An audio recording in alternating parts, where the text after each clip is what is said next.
আসসালামু আলাইকুম এভরিওয়ান। আজকে থেকে আমরা ফিগমা থেকে একটা টেমপ্লেটকে কিভাবে এইচটিএমএল এ কনভার্ট করতে হয় এই জিনিসটা শিখব। আমরা একটা ফিগমা টেমপ্লেট দেখতে পাচ্ছি। figma.com এই ওয়েবসাইটে গেলে আমরা লগ ইন করে যে কোনো একটা ফিগমা ফাইল ওপেন করতে পারবো। সো আমাদেরকে যে ফিগমা ফাইলটা দেওয়া হবে, যেটা থেকে আমরা এইচটিএমএল এ কনভার্ট করব, সেই ফাইলটাকে আমরা প্রথমে ফিগমা ওয়েবসাইট ওপেন করব অথবা ফিগমা অ্যাপ দিয়ে ওপেন করব। দেন আমাদের যে কাজটা সেটা আমরা ইমেজগুলোকে এক্সপোর্ট করে নেব। এখানে অনেকগুলো ইমেজ থাকবে। সো আমাদের প্রজেক্টে HTML প্রজেক্টে আমরা ইমেজগুলো ইউজ করব, সেজন্য আমরা ইমেজ এক্সপোর্ট করব। তো প্রথমে দেখে নেই ইমেজগুলো কিভাবে এক্সপোর্ট করতে হয়। আমরা একটা ইমেজে যদি ক্লিক করি, ইমেজে ক্লিক করলে দেখব এখানে ডান পাশে প্রিভিউতে গেলে দেখেন এখানে ইমেজটা চলে আসছে আর কি। হ্যাঁ, বা এখানে বাম পাশ থেকে আমরা চাইলে এখানে ক্লিক করতে পারবো। এই যে যদি লোগোতে ক্লিক করি, তাহলে এই যে ডান পাশে যে এক্সপোর্টে, সো দেখেন এটা এখানে দেখাচ্ছে আর কি। তো আমরা যে ইমেজে ক্লিক করব এই ইমেজে ডান পাশে চলে আসবে এবং এক্সপোর্ট লোগোতে ক্লিক করলে দেখেন এটা ইমেজ ফাইল আকারে এই যে এক্সপোর্ট হয়ে গেছে আর কি। হ্যাঁ, এই এক্সপোর্ট হয়ে গেছে, আমরা এটাকে লোগোটাকে দেখতে পাচ্ছি। তো সেম ভাবে আমরা সবগুলো ফাইল এক্সপোর্ট করে নিব।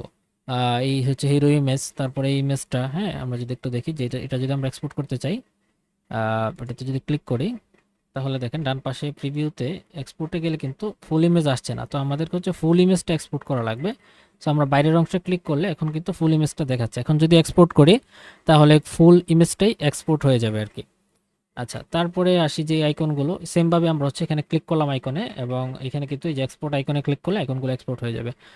তো সবগুলো ইমেজ ফাইলকে আমরা এক্সপোর্ট করে একটা ফোল্ডারের মধ্যে রাখবো। এটা আমাদের ফার্স্ট টাস্ক। প্রথম এই কাজটা আমাদের করে নেওয়া লাগবে। তারপরে আমরা এটাতে কি কি ইউজ করব এই সিদ্ধান্ত নিব। HTML আমাদের লাগবে, তারপরে CSS। সো আরেকটা জিনিস আমরা ইউজ করতে পারি, সেটা বুটস্ট্র্যাপ। হ্যাঁ, আমরা বুটস্ট্র্যাপ শিখছি। তো সেক্ষেত্রে বুটস্ট্র্যাপ আমরা কেন ইউজ করব, যদি আমরা এই প্রজেক্টটা দেখি এখানে অনেক রো কলাম ইউজ করতে পারি, বা রেসপন্সিভের জন্য আমরা বুটস্ট্র্যাপটাকে ইউজ করতে পারি। এবং আমরা একেবারে যে পিক্সেল পারফেক্ট ডিজাইন বা এই ফন্ট সাইজ, কালার, সব কিছু ম্যাচ করার জন্য আমরা কাস্টম CSS ইউজ করব আর কি। আর তারপরে আরেকটা জিনিস আমাদের দেখা লাগবে, সেটা এখানে কি ফন্ট ইউজ করা হয়েছে। হ্যাঁ, আমরা যদি কোনো একটা এলিমেন্টে ক্লিক করি, ডান পাশে দেখেন ফন্ট ফ্যামিলি দেখা আছে ইন্টার। হ্যাঁ, আহ, আমরা যদি অন্য কোথাও ক্লিক করি, যদি ফুটারে কোনো একটা মেনুতে যদি দেখি যে এখানেও কিন্তু ফন্ট ফ্যামিলি, যদি আমরা দেখি যে কি ফন্ট ইউজ করা হয়েছে, এখানে দেখেন ফন্ট ফ্যামিলি ইন্টার। হ্যাঁ, সো আমরা আমাদের টেমপ্লেটের কয়েক জায়গায় চেক করব, কারণ কোনো কোনো টেমপ্লেটে মাল্টিপল ফন্ট ইউজ করা হয়ে থাকে। সেক্ষেত্রে আমরা চেক করব যে আমাদের এখানে কয়টা ফন্ট আছে আর কি আমাদের ওয়েবসাইটে। যদি একটা ফন্ট থাকে তাহলে একটা ফন্ট, যদি মাল্টিপল ফন্ট থাকে তাহলে মাল্টিপল ফন্ট আমাদের কালেক্ট করা লাগবে। সো ফন্ট আমরা কোথা থেকে নিব, আমরা ইন্টার ফন্টটা যদি গুগল ফন্টে সার্চ করি তাহলে গুগল ফন্টে পেয়ে যাবো আর কি। এটা গুগল ফন্টের মধ্যে আছে এই ফন্টটা।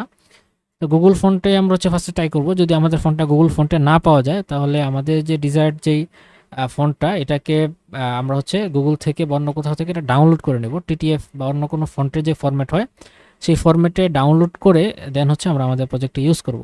তো আমরা আমাদের যে ফার্স্ট যে কাজটা সেটা আমরা ইমেজগুলোকে এক্সপোর্ট করে নেব। এবং নেক্সট ভিডিওতে আমরা ইমেজ এক্সপোর্ট করার পরে আমরা ফন্ট ফ্যামিলিটাকে কিভাবে আমরা অ্যাড করতে পারি আমাদের ওয়েবসাইটে, এবং আমরা বুটস্ট্র্যাপটা কিভাবে ইমপ্লিমেন্ট করে, এটা নেক্সট ভিডিওতে আমরা দেখব। তো ধন্যবাদ সবাইকে।